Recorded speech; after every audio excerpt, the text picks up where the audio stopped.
Hello guys, and welcome back to the channel. Today I'm going to share with you how I made this huge tree oil painting. Unfortunately, I cannot show you the beginning of it because I started it last August, way before I started my YouTube channel. But you can see here I achieved this really nice texture. I got the idea from James Gurney. I watched his YouTube video on oil painting techniques. I immediately bought his video lesson on unconventional oil painting techniques. I'm going to link it down below in case you're interested. It's a really nice lesson, I learned a lot from it. By the way, this video is not sponsored or anything like that. I just genuinely love his work and his teaching style. So I was watching the lesson and one of the techniques really intrigued me. James was showing how to achieve this texture using white oil paint mixed with cobble dryer, and after that applying a diluted layer of black oil paint. Before I started the painting, I decided to make my own experiment and I tried applying the technique he demonstrated in my sketchbook. I also tried to do the same technique using gesso and pumice gel, but as you can see, I didn't achieve the same result because on the this first tree is made with white oil paint, and you can really see the nice tree texture here because the second layer of paint kind of sinks into the first layer and it creates this effect. While when using gesso, the paint just glides on top of the gesso and it stays there. It doesn't create this interesting effect, which was to be expected because the gesso is water-based, but anyway, I had to try. And with the pumice gel, I liked the texture that I achieved, but it was really too grainy for a tree. Maybe it would work well like sand or ground or rocks or something like this. I'll try it in the near future and I will share the results with you. So anyway, for this painting I went with the original technique that he demonstrated using white oil paint mixed with cobble dryer. So I did that in August, and this March I resumed the painting by applying the second layer, which was raw umber diluted with liquid, with which I covered the whole tree. And then I went over a second time on the darkest parts of the tree in order to create more contrast.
Also, while it was still wet, I wiped some areas which I wanted to preserve as highlights.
Then I had a few weeks away from the painting and I decided to oil it out. Here I'm using a mixture of equal parts of solvent and medium. In this case I'm using gambling products, which by the way are not sold in my country, but a few months ago I ordered Gamvar because I really wanted to try this varnish because they say you can apply it on the painting when the painting is dry to the touch and you don't have to wait 6 months.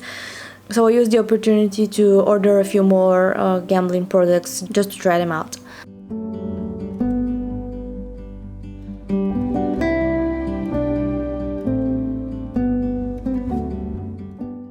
For the grass, I changed it a few times, but I decided to go with a bit more contrast on the foreground and less contrast and looser brushstrokes on the back, which I unfortunately didn't film because my camera battery died. But it happens.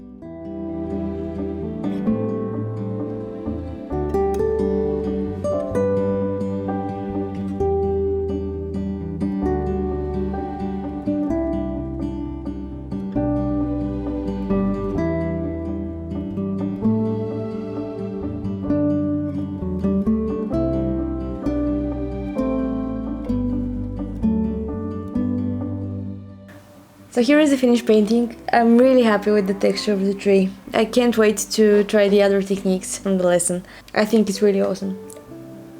I was wondering if I should put some insects or something a bit more colorful on the tree, or maybe some flowers, some small flowers on the grass. But for now that's it. If I decide to put something else, I will show it to you in the next video.